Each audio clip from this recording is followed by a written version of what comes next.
Hello, welcome to this intro to the theory page. First of all, what is music theory and ear training? Music theory is about many different things you should know to understand the music. How to read sheet music. What do all the different characters and signs mean?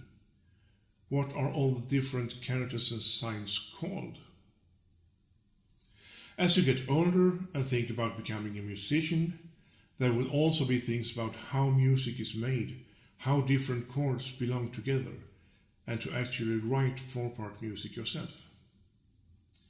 At the beginning, according to fairly strictly rules, and the more you learn, the less strict the rules will become. Ear training is also about reading notes, but in a more practical way. Now you get to practice knowing all the note values, and that is how long and short the notes are. Read rhythms without any melody, listen to a melody and write it down on paper, and also to sing from sheet music.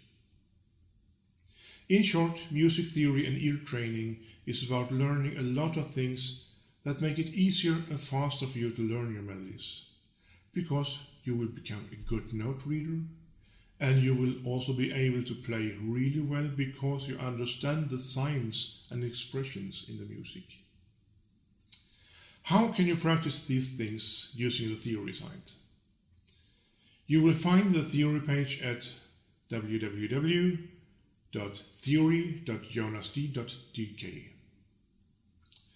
Now you can go to the music theory menu, and here you select music reading. You can click on the first video under music reading treble clef. You will get an overview of the note system. Please click on the small arrow in the right corner so you can watch the video in full screen. This video contains a little too much to work with for a beginner, but it's still a good idea to start here, as you're going to see many basic things you need to understand the notes. In video 2, you will practice reading 5 different notes.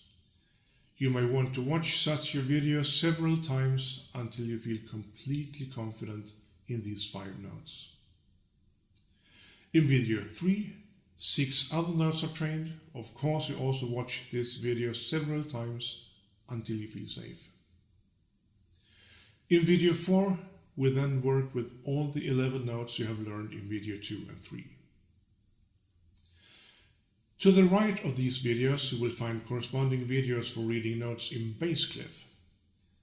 If you play the flute, violin, clarinet, guitar or something like that, you don't need to know the bass clef unless you want to become a professional musician.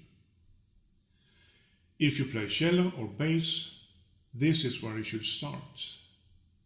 And if you play the piano, you need the bass clef just as much as the treble clef. Finally, to the far right, there's a little extra training for the piano students. If we go on to the menu item Music Signs, Words and Expressions, you will find a couple of videos where I show and explain several different characters and signs that tell something about how to play. There are many signs to remember, but it shouldn't be that difficult to understand. Just watch these videos and try to remember. Otherwise, just watch them again. More videos will be added later. Under the last menu item, Intervals, you will practice to quickly and safely read intervals, and that are the same as the distance between notes. It's a really good idea to train a lot at this, as you then will be able to play your instrument faster and more safely. This is especially true for piano students. Then we come to ear training. In the section Reading Rhythm, you simply practice reading rhythms, not so amazing.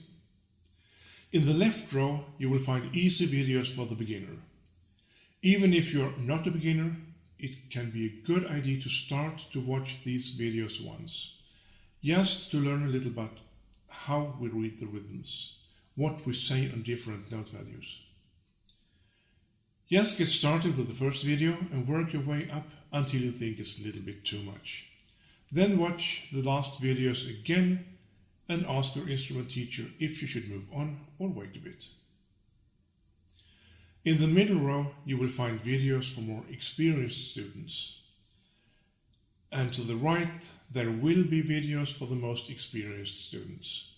And here will be really difficult rhythms. Under each video you will find practice sheets you can download and possibly print. Once you have practiced a rhythm, feel free to make an audio recording when you read the rhythm and send it to me via the Dropbox link on the front page. Then I will comment and tell if you was completely correct or what to change. Do not forget to tell who you are and which exercise you are reading. You must definitely make sure to sign up for the theory classes at the music school's office. Otherwise, I cannot access your email address, and then I will not be able to send my comments to you. Under sight singing, we practice singing from sheet music. It's not something like a singing class. You do not have to have a beautiful singing voice, but it's again about music training. By practice sight singing, you can gradually learn to be able to take a look at the sheet music and just know how the music will sound before you have played the piece. This will give you much greater security when you practice your pieces, and you can more easily detect any error. Here you will also find exercise sheets to work with.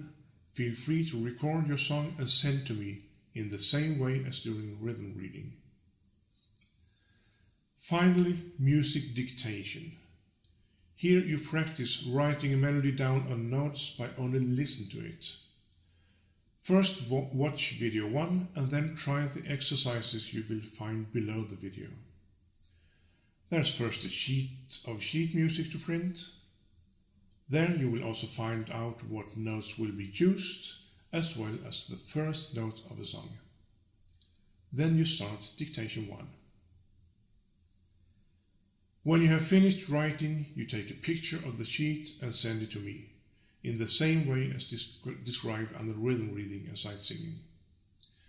Good luck with the studies. If you get stuck or need more practice material, you can send me an email at stda@fredensborg.dk.